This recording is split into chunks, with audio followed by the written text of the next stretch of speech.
Stay calm, boy! I am! This is great!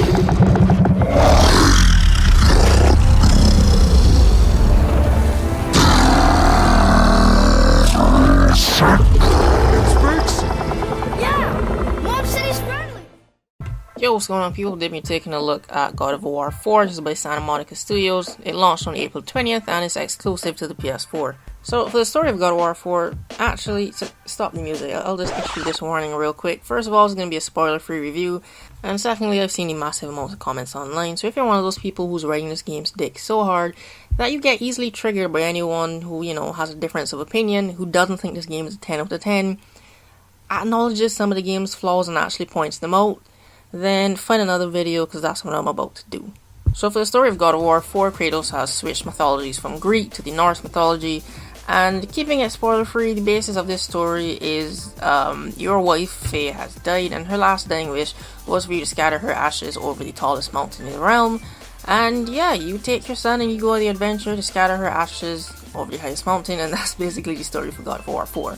So we're going to start this video off with some positives. Here's what I liked about the game. First of all, the camera. This game is shot all in one camera.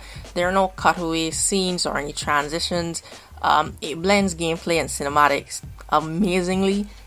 And what helps that is that the graphics are also good, so it's not like you have these amazing cutscenes and then you go back to gameplay and the graphics don't look as good. Everything looks A1, especially the attention to detail in the character models. You can see all the wrinkles on Kratos' his face and even up by his eyes. So yeah, I was pretty amazed by that. The graphics are great and the transition from gameplay to cutscene is flawless. The game has a lot more content than I was expecting. There's also a skill tree, so you can buy moves to help you get better in combat, but not just for the axe. There's a skill tree for Spartan Rage, barehanded combat, his shield, and even a skill tree for his son, so you can upgrade his arrows and melee damage to further help you in combat. There's also now a codex, so when you come across new enemies, it's going to take down their information and give you a little drawing, and also you can discover more lore about the enemies and the world around you. There's also a ton of side objectives for you to complete that are in the codex. When you finish completing them, these give you XP, which can help you to buy more upgrades from the skill tree. There's also no RPG element to the game, so you can buy and upgrade your gear, and depending on what stats you have, everyone is going to have a different playthrough.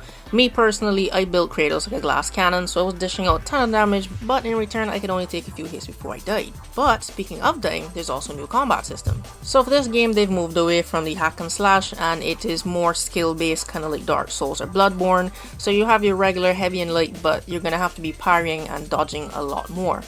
However, there's an up and a downside to this new combat system. The upside is that it is more rewarding than hack and slash, so you actually have to, have skill, and you're required to get good if you're going to get far in this game, because the most basic of enemies in this game will fuck you up if you don't learn how to dodge and parry. And as you progress further into the game, you're going to come across more complicated enemies, and the game is going to put you in situations where they're going to put you in claustrophobic settings and just set a ton of enemies on you at once, so you can't exactly, run away and regen your health. You're going to have to be constantly dodging and parrying while attacking.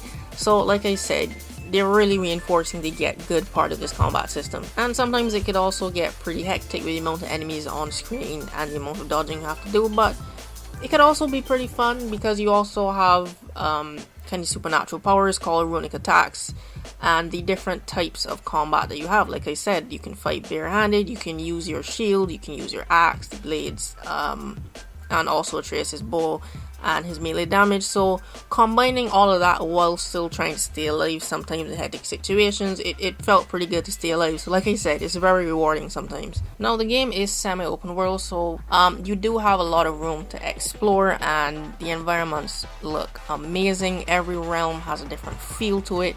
The vegetation and the different creatures in the world, they look pretty good. So yeah, the environments are well done, and every realm has a unique feel to it. So that's going to be it for the positives. Let's get into what I didn't like about this game, and here's where the part where a lot of people probably not going to like what I have to say. So let's start off with the same combat system. Here's the downside to that combat system. Because it's no longer hack and slash and it's kind of skill based and dodging and rolling, you kind of lose that one-man army feeling of, I can kill anything, because you die pretty easily. Like I said, the most basic of enemies in this game will fuck you up. So yeah, you lose that one-man army badass feeling when you choose to go down this kind of Dark Souls type of combat system. In terms of difficulty, this game is not half as hard as Dark Souls or Bloodborne, but That's just the type of combat system that it is close to. You may disagree, but think about it. Compare this to the other previous God of War titles. You could run through hordes of enemies not caring, having a good time slashing all of them up. It's only when, you know, mini bosses come out or a full boss fight would you have to get strategic and try your best not to die. This entire game is like that. You have to try your best not to die. You can't just run through hordes of enemies and make mistakes all willy-nilly because you will die. Second thing I didn't like actually was, well, Kratos. If you're wondering how can I have the main protagonist on my dislike list, well, here's why. Some people like this change, others may not. Obviously, I'm on the side that doesn't like it. So, hear me out. For the sake of character development, they chose to, you know, change how Kratos is. They want him to be more calm, not as angry and strong-headed and just ruthless as he was before. And I'm all for character development, I agree. However, what was the reason that everyone fell in love with Kratos in the God of War series? What did we like? He made you feel like, you know, you were playing a badass Titan killer. He was like, I am not to be fucked with.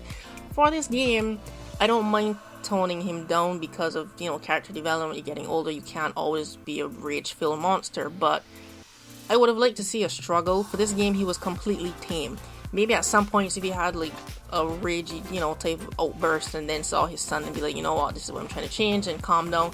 But for this game, I just felt bored. They completely tamed him. The most he does is raises his voice at his son, and that's it. I didn't have that powerful, badass feeling of, you know, don't fuck with me. I felt like a grumpy guardian for Atreus throughout this entire game. At no point throughout this game did I feel like the God of War. The other thing I actually don't like is his son Atreus. Now, in true adventure game fashion, this is how it works. This is your main objective, but throughout the game you're going to have downfalls and setbacks. Maybe by the villain or, you know, something that's just unfortunate that happens that set you back. Throughout this game, majority of your setbacks are because of Atreus. I mean, he wouldn't listen, he touched this, and he just keeps fucking up. And it's like, had you not touched this, had you not disobeyed me, we wouldn't be here right now. So it just slowly led to me resenting this character. And throughout the game, like midway, he just starts getting mad disrespectful. He starts mouthing off to the vendors, he starts disobeying you in combat, and then he starts back talking to you. And halfway through this game, I was just like, Kratos, fam, let me level with you real quick. If you don't take one of those chains off the blades of chaos, folding it in half like a belt, and whoop his ass. But I digress. There's a segment in the game where he's not tagging along with you, and it was so peaceful. No one disobeying orders or asking you a fuck ton of questions. It was peaceful, and I wish the whole game was like that segment where he wasn't there. The game also tried to follow that trend where you have two characters who, you know, don't really work well in the beginning, but by the end of the game they have a close relationship and they're much better off. You know, kind of like The Last of Us or BioShock Infinite with Booker and Elizabeth. This game tried that, and for some reason it just didn't have the same effect for me. I don't know. Maybe it did for y'all, but for me it just didn't work. Next on the list is puzzles and finding collectibles. Now, I hate puzzles, and this game was filled with them to the brim. So yeah, that was a no for me.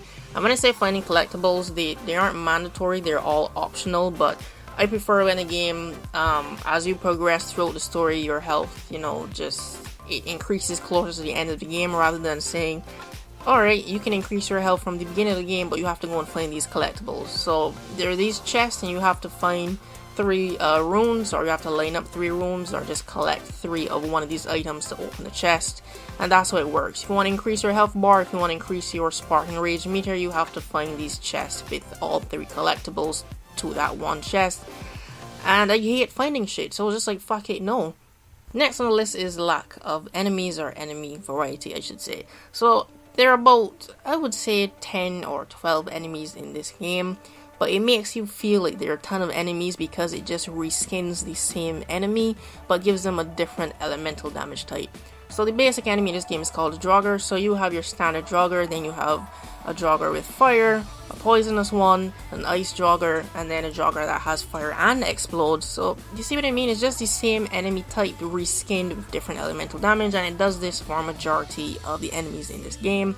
The only enemy that I can say really stood out to me that was different was the Ice Troll from Helheim, because he had a completely different moveset and abilities from all the other trolls in the game. Next up is the main villain, Baldur. Yes, this guy that you fight at the beginning of the game, he is your main villain. The main problem with that is I didn't know he was the main villain because he doesn't feel like one. He just felt like just one person who keeps coming back trying to kill me to prove himself to his dad. And lastly, the ending.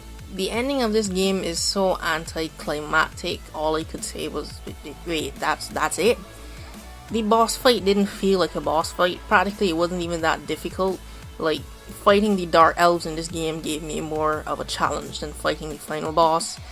And by the time the game is over, it leaves more questions than it answered any of them.